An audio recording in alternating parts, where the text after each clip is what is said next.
हरि बोल केशव माधव गोविंद बोल केशव माधव गोविंद बोल केशव गोविंद केशव गोविंद केशव गोविंद केशव माधव गोविंद बोल केशव माधव गोविंद बोल हरि बोल हरि बोल हरि हरि बोल हरि बोल हरि बोल हरि हरि बोल केशव माधव गोविंद बोल केशव माधव गोविंद बोल केशव गोविंद गोपाल केशव माधव गोविंद बोल हरि बोल हरि बोल हरि हरि बोल हरि बोल हरि बोल हरि हरि बोल केशव माधव गोविंद बोल केशव माधव गोविंद बोल Keshav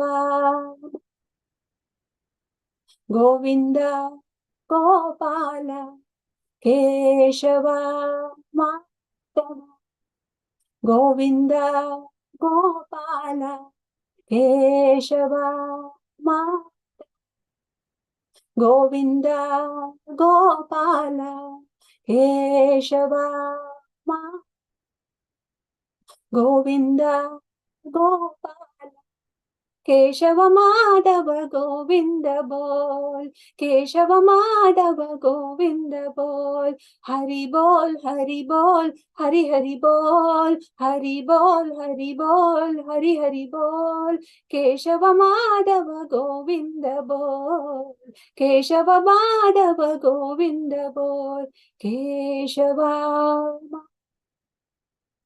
Govind Gopal Keshav Govind Gopal Keshav Madhav Govind Gopal Keshav Madhav Govind Gopal Hare Krishna. Welcome everyone. Welcome to the Gita Wise families. And if there are any new participants who joined us today, we welcome you all. And my humble obeisances to your lotus feet. Hare Krishna, everyone. We've been celebrating the auspicious Krishna's month, or the Damodara Kartika month, which has multifold benefits. We've been hearing this from our dear Amrita Gaurangi Mataji, and we heard this from Sri Jagannatha Krishna Das Prabhuji yesterday. Oh my God. What a beautiful presentation or narration of Damodara Leela yesterday from Prabhuji.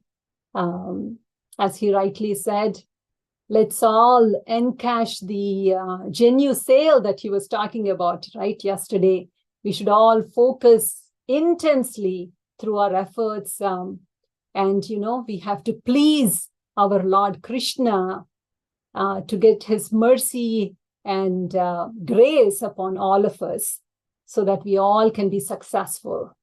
So let's definitely use this month, Damodara month, and give our intense focus and do our kirtanas, do our chanting, the Krishna Nama Japam, so that we can get his grace.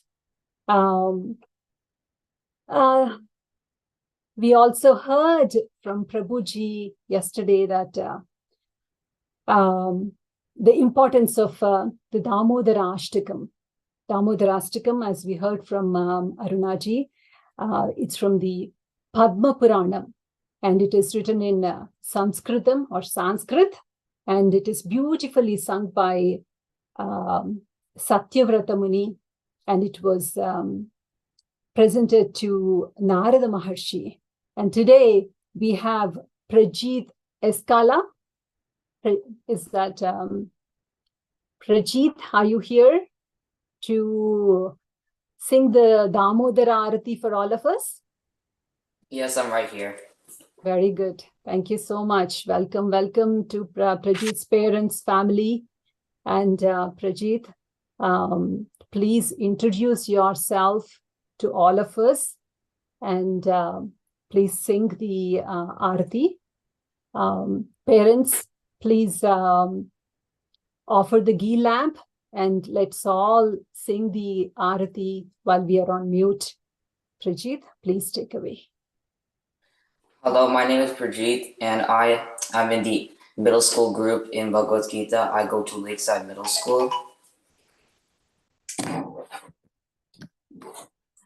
Sorry.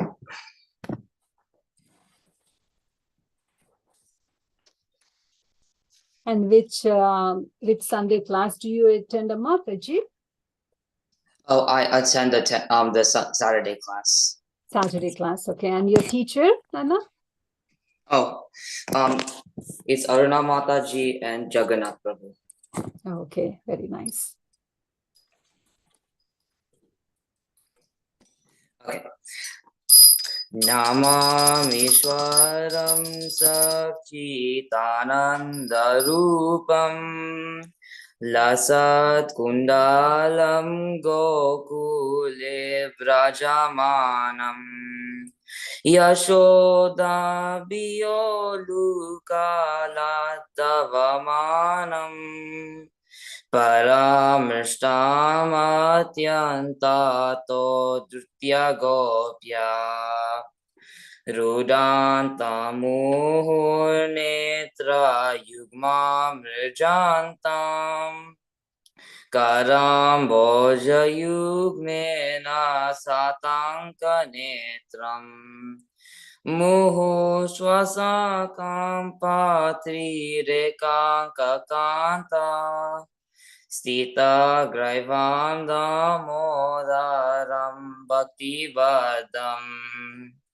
Iti Dirkswalila Birananda Kunde Swagosam Nimajantam Akyapayantam Tadiye Sitagneshu Bhakterjitatam Puna Prematastam Sata Vritti Vande Varam Deva Moksham Na Moksha Vadim Va Nachanya Virneham Varesada Piha Idam Teva Purnata Gopala Balam Sada me manasya virastam ki manye Idam te mukambojam atyanta niler Vritam kuntalais nikta raktais chagopya Muhus kumvitam bimba rakta daram me Manasya virastamalam lakshalavai Namo Devadamodarananta Vishnu Prasida Prabodhuka Jalapti Magnam Kripa Drishti Vrishyati Dinam Bhatanu Grahane Shamam Agnam Edi Yakshi Drishya Kuverat Majau Bada Mutyai Vayadvat Tvaya Mochitau Bhakti Vajau Kritau Cha Tata Prema Bhaktim Swakame Prayacha Namokshe graho me sti damodareha. Namaste studamne spuradip tidamne. Twadiyodharayata vishwasya damne. Namo radhikaye tvadiya priyaye. Namo Natalilaya Devaya Tubhyam. Namo Radhikaye Tvadiya Priyaye. Namo Natalilaya Devaya Tubhyam.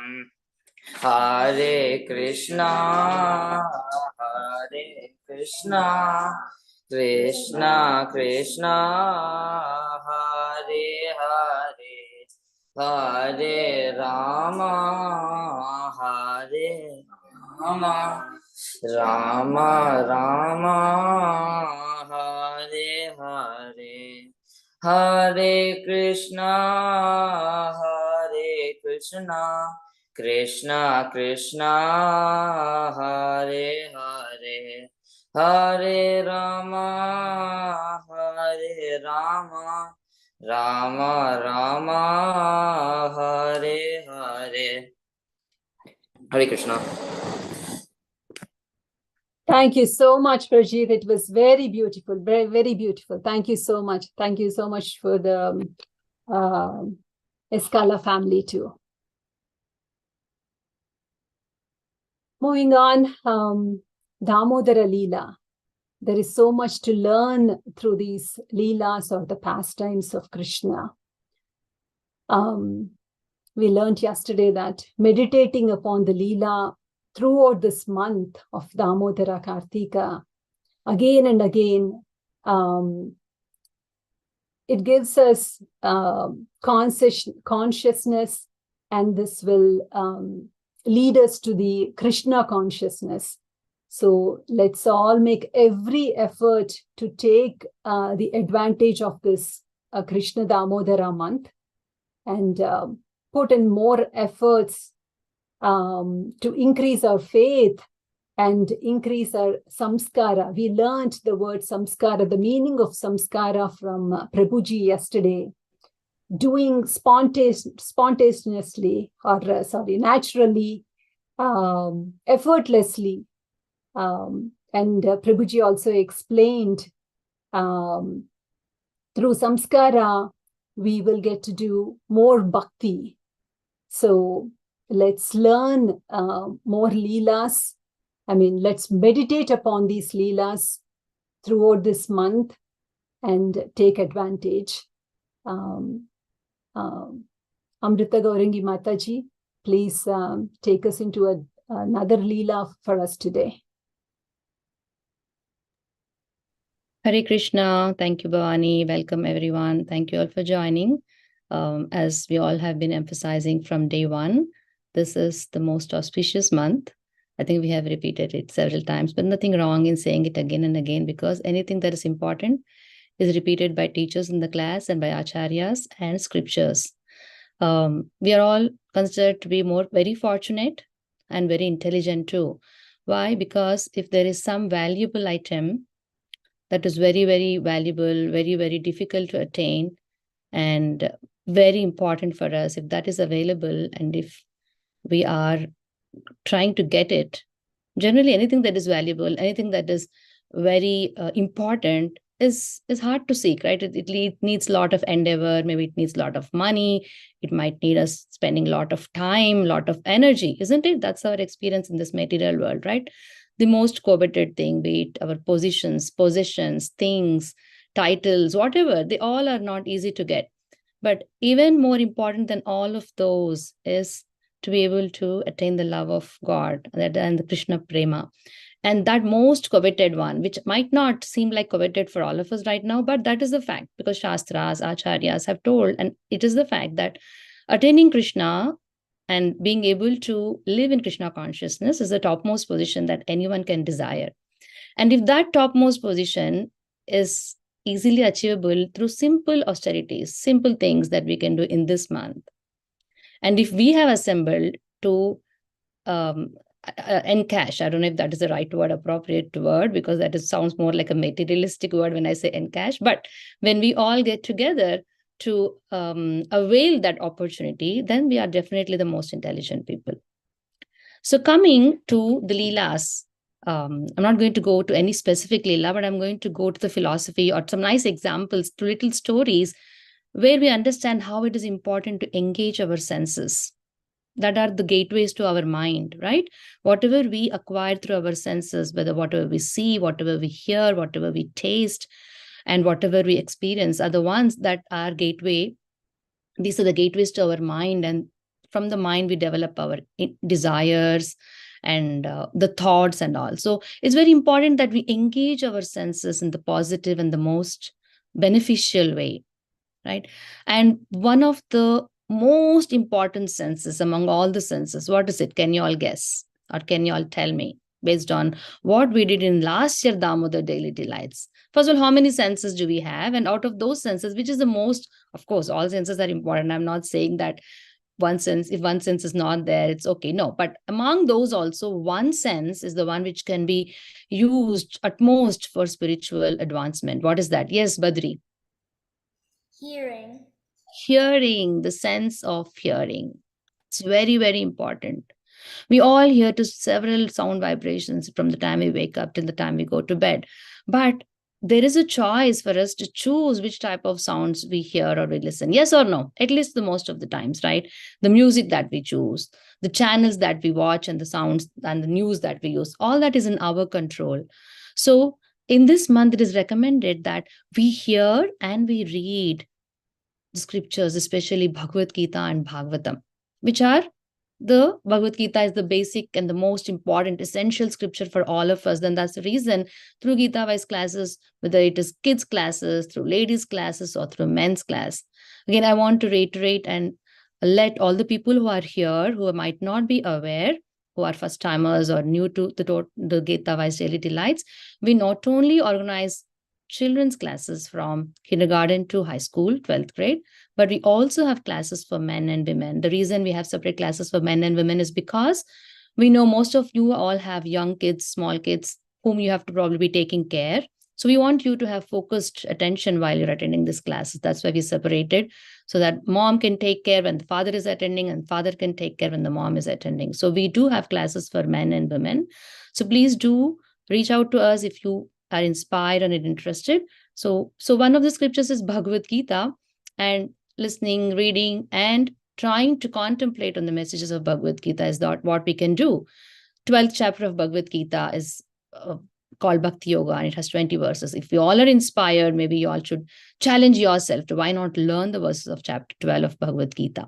Similarly, 15th chapter of Bhagavad Gita is also a small chapter with only 20 verses. Also, again, considered a very important chapter, Purushottam Yoga chapter.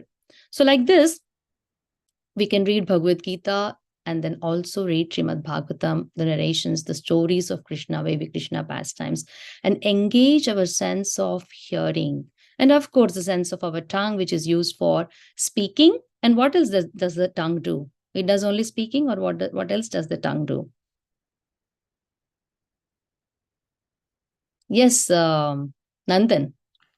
Like eating, chanting. Eating, chanting. Yes, it speaks. Tongue vibrates to make sound, which is like speaking. But Nandan told it even more better way, like chanting.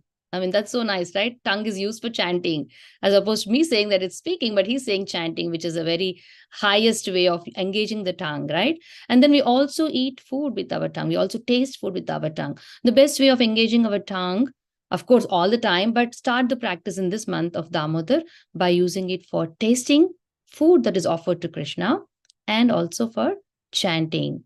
Hare Krishna, Krishna Krishna, Hare Hare, Hare Rama, Rama Rama, Hare Hare. This is the golden Mahamantra that has been given by, it's been compiled in Kali Santarana Upanishad. It's an Upanishad called Kali Santarana Upanishad, and this has been excavated or taken out and given to us by Chaitanya Mahaprabhu, who appeared 500 years ago who's non-different from Krishna himself. And he gave this Mahamantra to all the people of Kali Yuga, saying that once you chant, not once you chant, but when you chant this Mahamantra, we can easily attain the benefits of chanting mantra, any mantra, and also attaining Krishna Bhakti or Krishna Prema in Krishna consciousness. So another sense that we can engage positively in this month in Krishna consciousness, a sense of is tongue. It's a sense of taste. And we all eat, whether we chant or not, whether we talk or not, we all definitely eat. So we should take utmost care in making sure that we're eating food that is offered to Krishna.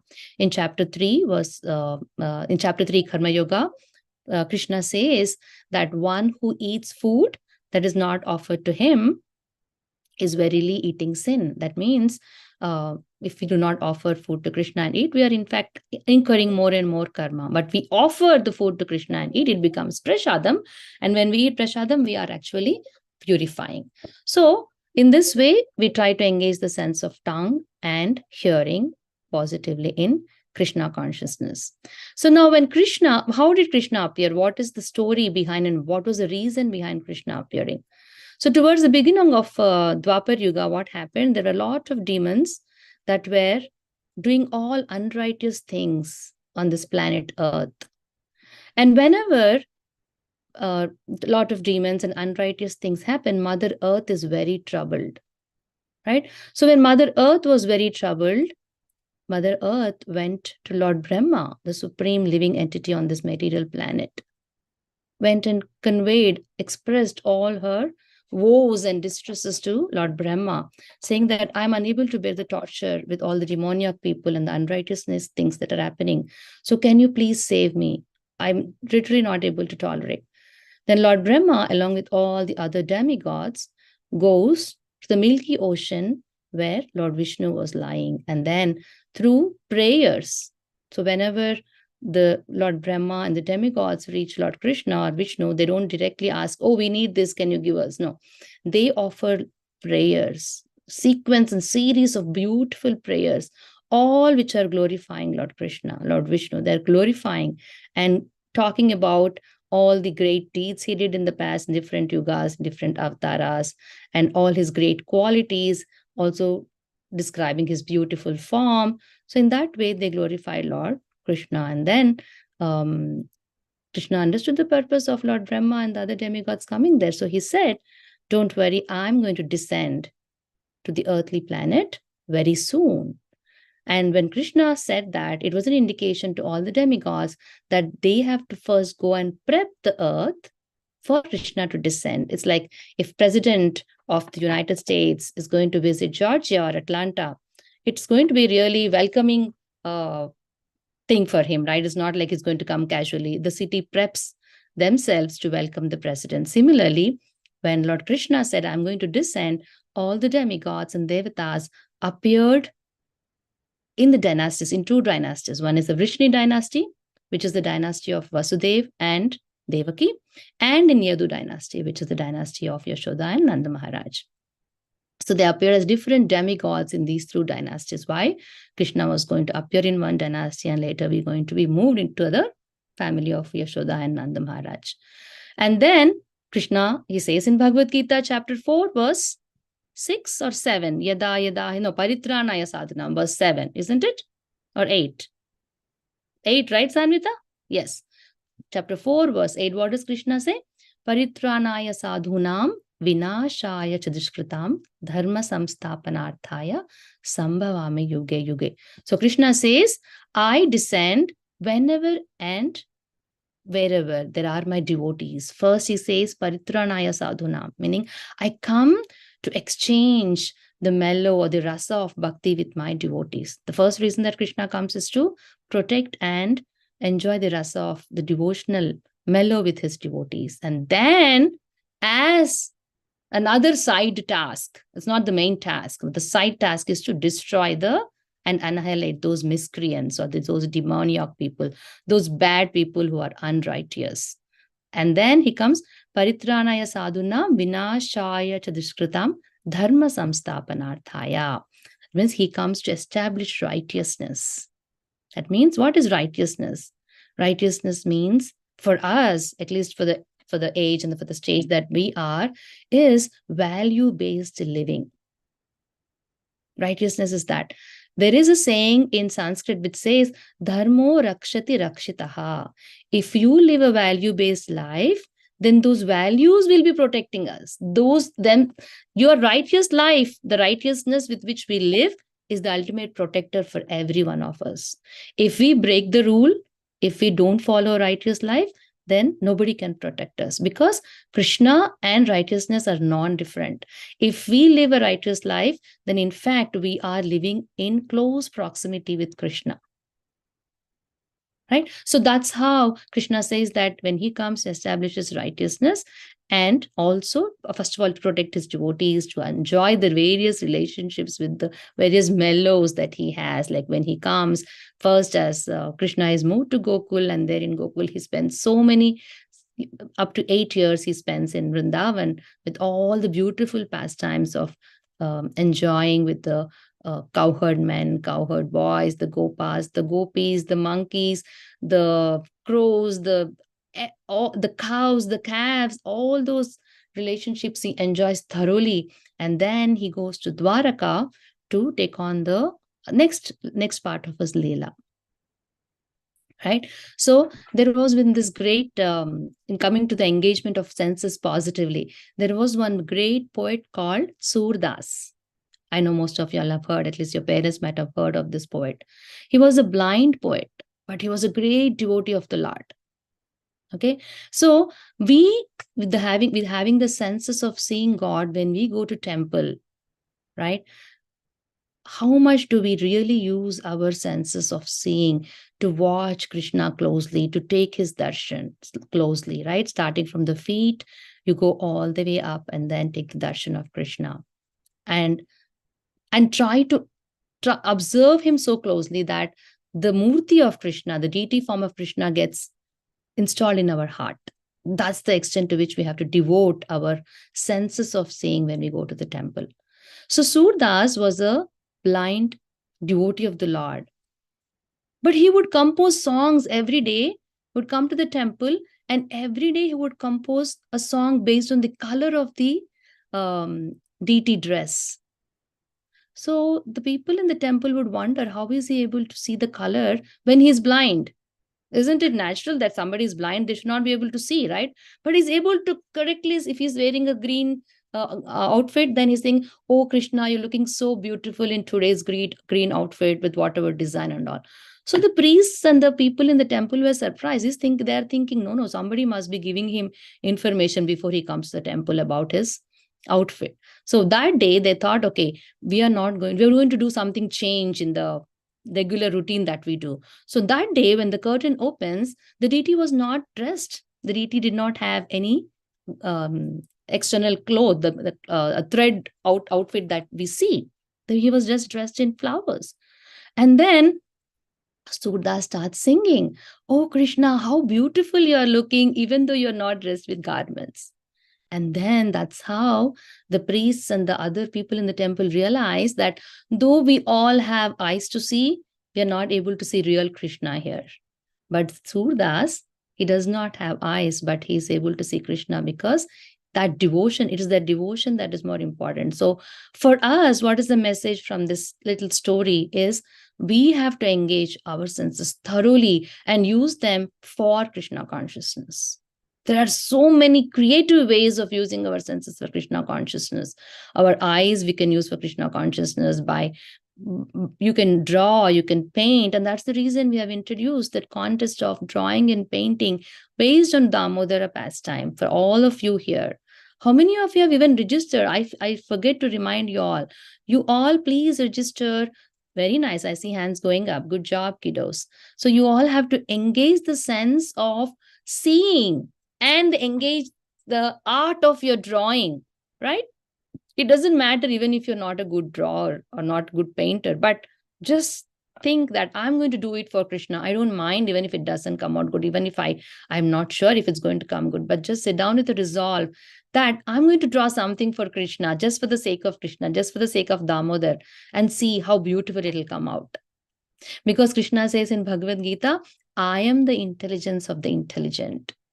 So if you resolve, if you have a strong desire to do it, Krishna will empower you to do it. Similarly, use your mind and intelligence to write beautiful narration of the pastime of Damodara or any pastime of Krishna. That's why there's a contest for poetry also. The due date for both drawing and poetry is November 15th. So, and I remember another story about another blind person who also, there's one nice temple in Vrindavan called Banki Bihari Temple. Okay, it's a very popular and um, very powerful temple.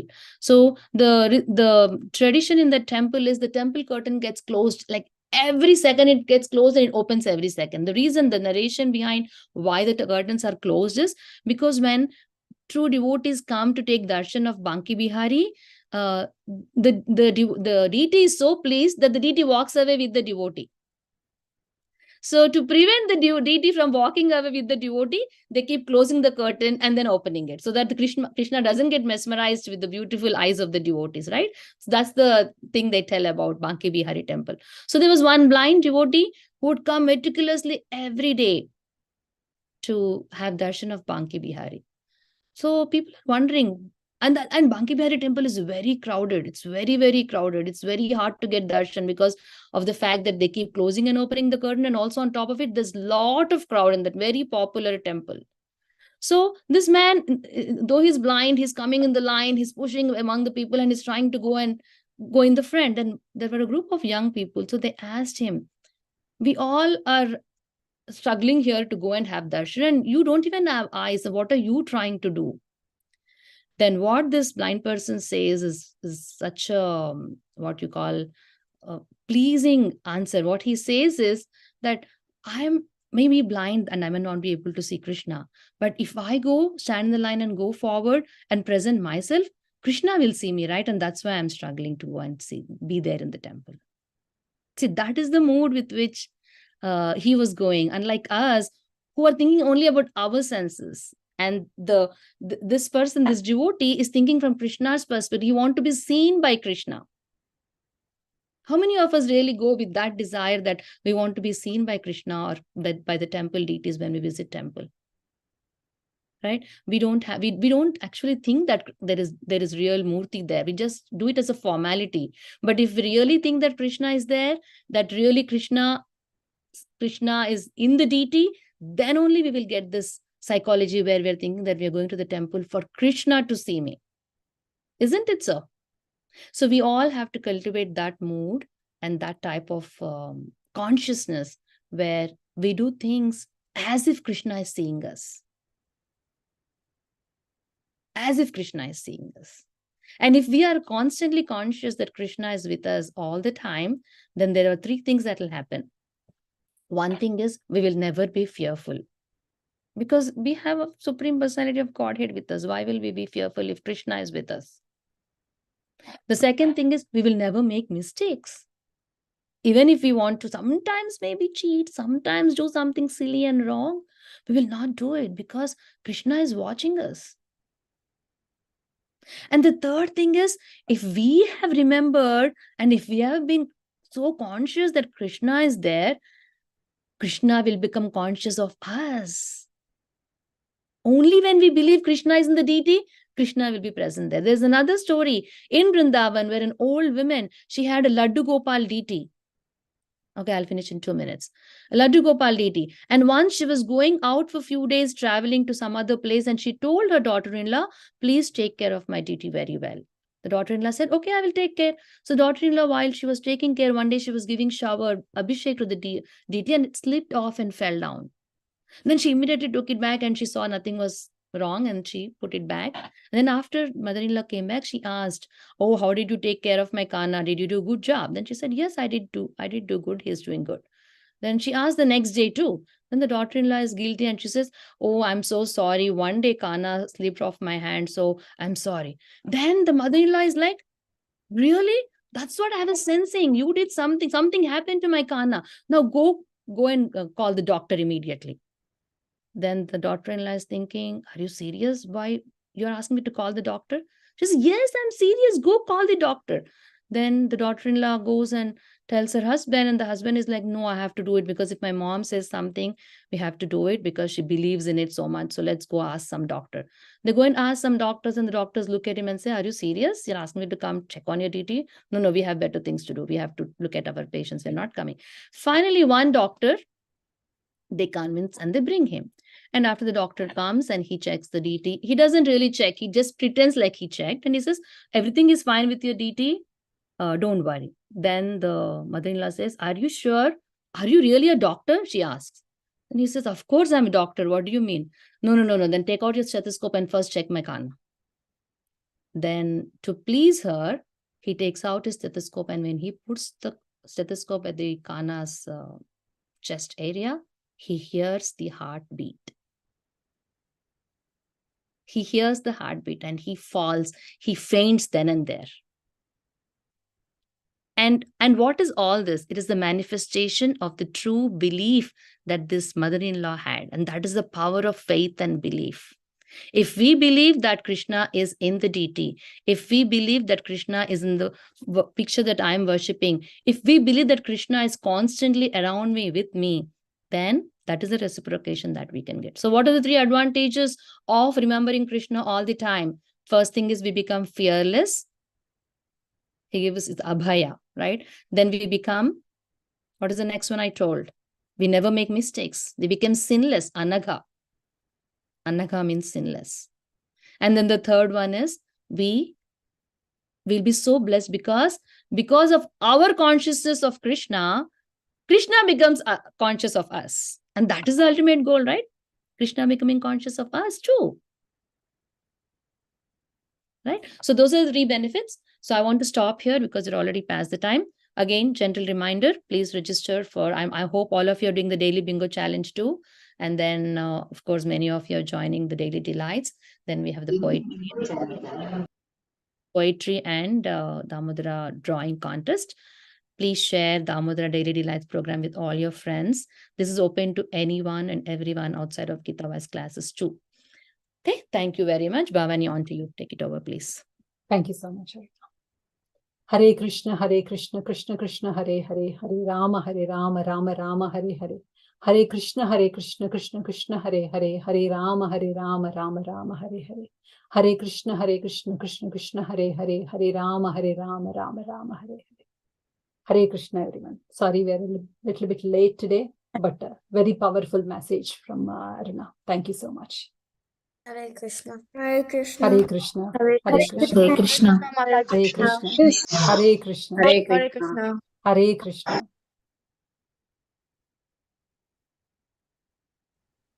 Hare Krishna, Mataji. Thank you. Hare Krishna, Mataji. Hare Krishna. Hare Krishna. Hare Krishna. Hare Krishna. Hare Krishna. Hare Krishna, Gaurangi. Hare Krishna. Can't hear you, Gaurangi. Hare Krishna, Sangeeta. Hare Krishna, Flavia Mataji.